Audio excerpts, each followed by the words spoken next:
السلام علیکم دوستو، اردو پیڈیا میں خوش آمدید۔ دوستو، آج ہم آپ کو بھارت کے ایک آدم خور سیریل کلر کی کہانی سنائیں گے جو انسانوں کو قتل کرنے کے بعد ان کی لاش تک کھا جاتا تھا۔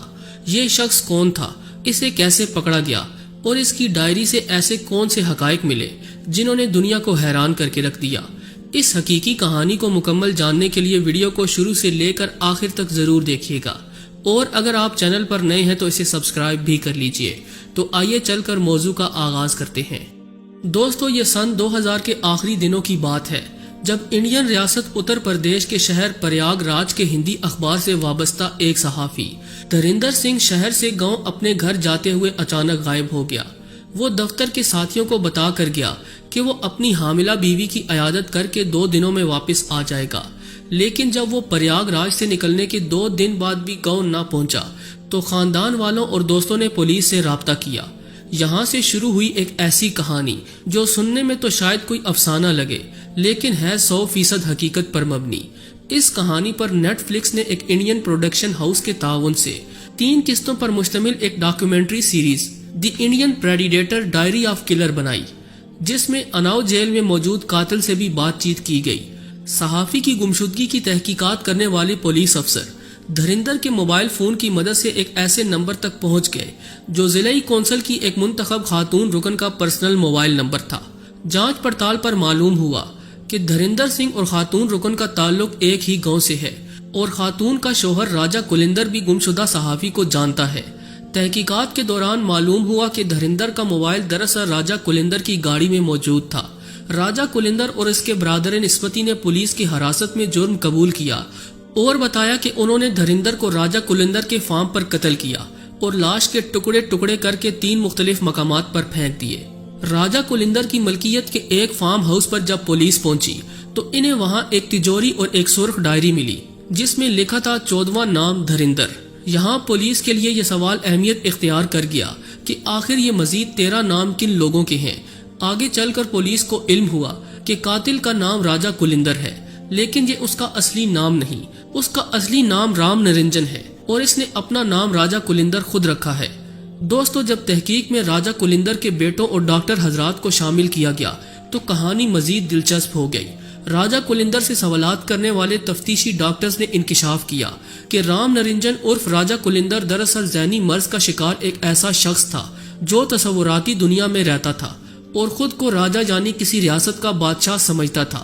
رام نرنجن کا نام راجہ کلندر کیوں پڑا، یہ سوال بھی انتہائی اہم ہے۔ دراصل اس معاملے کا تعلق کول قبیلے سے ہے جو کئی برسوں تک انڈین ریاستوں اتر پردیش اور مدھیہ پردیش کے جنگلوں میں رہنے کے بعد موجودہ دنوں میں شہری علاقوں کا رخ کر رہا ہے، اور راجہ کلندر کا تعلق بھی اسی قبیلے سے تھا۔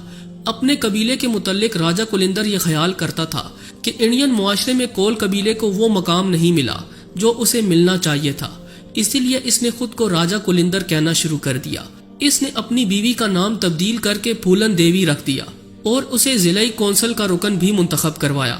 خیال رہے کہ پھولن دیوی بھارتی ریاست اتر پردیش سے تعلق رکھنے والی ایک ڈکیت تھی جو بعد میں انڈین لوک سبھا کی رکن بھی رہی۔ پھولن دیوی بھی معاشرے کی روش سے تنگ آ کر جرائم کی دنیا میں آئی تھی، اور یہی کہانی رام نرنجن کی ہے۔ جیل میں دیے گئے ایک انٹرویو میں راجہ کلندر نے بتایا کہ وہ خود بھی 2001 میں لوک سبھا کا انتخاب لڑنا چاہتا تھا۔ رام نرنجن نے لوگوں کا قتل بھی شاید اس لیے کیا کیونکہ وہ خود کو واقعی راجہ سمجھتا تھا اور دماغی طور پر خود کو منصف یعنی چیف جسٹس سمجھ بیٹھا تھا۔ آپ اندازہ لگائیں کہ اس شخص نے اپنے تینوں بیٹوں کے نام عدالت، ضمانت اور بغاوت رکھے ہوئے تھے۔ ناظرین گرامی، راجہ کلندر نے یہ انکشاف بھی کیا کہ اس نے اپنے ساتھ کام کرنے والے 2 افراد کو قتل کیا اور ان کے سر دھڑ سے الگ کر کے ان کے دماغ نکالے اور ابال کر کھا گیا۔ وہ ایسا متعدد بار کر چکا تھا۔ وہ اپنے شکار کے اعضاء کاٹ کر انہیں پکاتا اور کھا جاتا۔ یہی وجہ ہے کہ راجہ کلندر پر آدم خور ہونے کا الزام بھی تھا، لیکن آج تک یہ الزامات ثابت نہ ہو سکے۔ دھریندر سنگھ کے قتل پر اسے اور اس کے سالے کو سزا ہوئی، لیکن اس سزا کو بھی راجہ کلندر نے عدالت میں چیلنج کر دیا۔ ایک بات جو راجہ کلندر کی وحشی ذہنیت کو واضح کرتی ہے وہ یہ ہے کہ اس نے معین نامی اپنے مسلمان دوست کو پیسوں کے معاملے پر قتل کیا اور اس کی لاش تالاب میں پھینک دی۔ لاش تالاب میں پھینکنے کی وجہ یہ بتائی گئی کہ وہ نہیں چاہتا تھا کہ ایک مسلمان شخص کی لاش دفنائی جائے اور اس کی آتما کو شانتی ملے۔ راجہ کلندر مختلف جیلوں میں رہا اور ایک جیل کے سپرنٹینڈنٹ کے مطابق وہ اپنے جیل کے کمرے میں ایک ایسی ہندو دیوی کی پوجا کیا کرتا جسے کالے جادو کی سب سے طاقتور دیوی کے طور پر جانا جاتا ہے۔ رام نرنجن عرف راجہ کلندر کا دماغی طور پر تصوراتی دنیا میں رہنا اس بات سے بھی واضح ہوتا ہے کہ اس نے ایک انٹرویو میں بتایا کہ اس کے بھگوان اس سے باتیں کیا کرتے ہیں۔ تاہم راجہ کلندر اپنے اوپر لگنے والے تمام الزامات کو مسترد کرتا ہے اور کہتا ہے کہ اسے سیاست میں آنے سے روکنے کے لیے اس کے خلاف سازش کی گئی۔ نیٹ فلکس کی جانب سے اس کردار پر بنائی جانے والی ڈاکیومنٹری لوگوں کو بے حد پسند آئی کیونکہ اس کہانی میں حقیقت کا عنصر بھی شامل تھا۔ اسی طرح ایک اور بھارتی جاسوس خاتون کی کہانی بھی تاریخ میں بے حد مشہور ہوئی جسے ماتا ہری کہا جاتا ہے۔ اس خاتون نے رقاصہ یعنی سٹیج ڈانسر کے روپ میں وہ کارنامے سر انجام دیے کہ دنیا حیران رہ گئی۔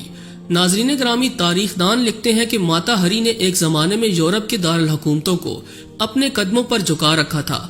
کیا وزیر، کیا مشیر، کیا امراء و صنعتکار اور کیا جنرل، سب اسی کے دیوانے تھے۔ حسین و جمیل ماتا ہری کو رجھانے کا فن خوب آتا تھا۔ وہ نیم اریاں رقص کے لیے مشہور تھی۔ اس نے سبھی کو اپنی اداؤں سے مار رکھا تھا۔ دولت اور ہر قسم کی آسائش اس کے قدموں میں تھی۔ رقص کی ماہر اور بے باک ماتا ہری کو پہلی جنگ عظیم کے دوران جاسوسہ اور ڈبل ایجنٹ بن کر کام کرنا پڑا اور یہی اس کی موت کی وجہ بھی بن گیا۔ گرفتاری اور الزامات ثابت ہونے کے بعد 15 اکتوبر 1917 کو اس کی موت کی سزا پر عمل درآمد کرتے ہوئے اسے گولی مار دی گئی۔ مشہور ہے کہ ماتا ہری نے فائرنگ سکواڈ کو اپنی آنکھوں پر پٹی باندھنے سے منع کر دیا۔ وہ نیدرلینڈ کے شہر لیوارڈن میں پیدا ہوئی، مگر اس خاتون نے ہندوؤں کے کہنے پر بہت سے کام بھی سر انجام دیے اور اسے ماتا ہری کا نام بھی اسی لیے دیا گیا تاکہ تاریخ میں اسے بھارتی جاسوس کے طور پر یاد رکھا جائے۔